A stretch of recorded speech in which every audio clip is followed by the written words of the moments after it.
Good morning, Sunny Hill. Today's Wednesday. I'm glad that you can join me. My name's Teresa, for those of you that don't know me, and we are going to continue looking at the scriptures today and unpacking a bit more on patience, one of the fruits of the Spirit. And today our verse is in Genesis. It's just one verse, Genesis 29 and verse 20. And if you've not read it, it says, "So Jacob served 7 years to get Rachel, but they seemed like only a few days to him because of his love for her." Wow. Wow. Has God ever made you wait 7 years for something or someone? Has God ever made you wait 7 years or work 7 years to achieve something? You know, that's a long time. But to him, he loved her so much. His desire for Rachel was so great that to him, they flew past. They flew past.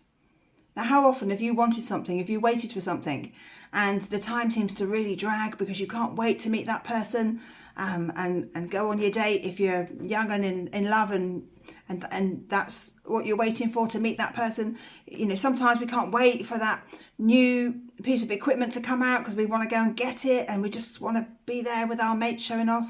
Sometimes we can't wait for that program to come on the telly. You know, all these things that we sometimes have to wait for. But they're all materialistic, aren't they? They're all materialistic. Sometimes God makes us wait for all sorts of things and makes us work for things. And sometimes people often wonder if working a long time for something that they desire is worth it. You know, but here we are hearing about Jacob. Jacob worked for 7 years to marry Rachel because he just knew that that's what he wanted. That's what he desired. He loved her so much, he was prepared to do that. But then, having done that, he was tricked. He was tricked. And so he had to agree to work 7 more years.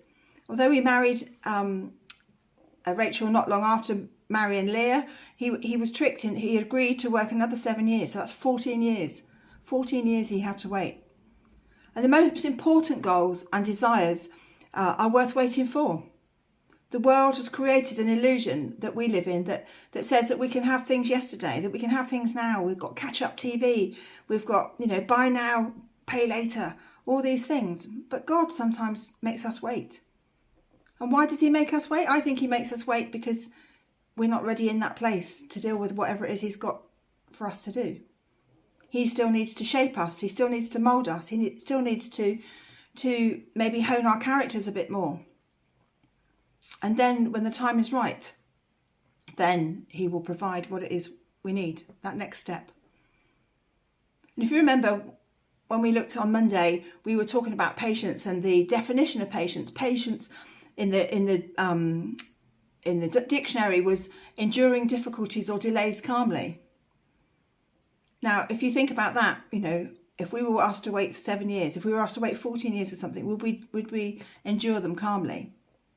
So my challenge to you today is to think about what God is waiting for you in your lives, what God is telling you to be patient for in your lives.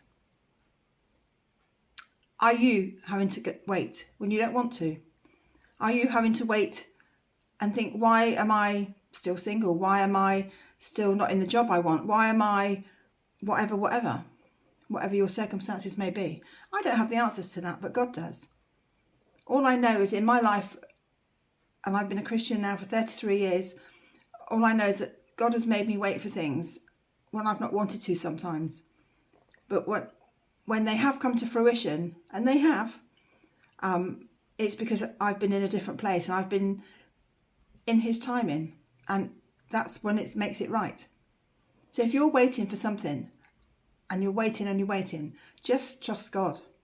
Because maybe what you're waiting for, either he doesn't want you to have, he's got other plans, he's got better plans for you, or maybe there's learning to be done in the waiting. There's learning to be done in the waiting.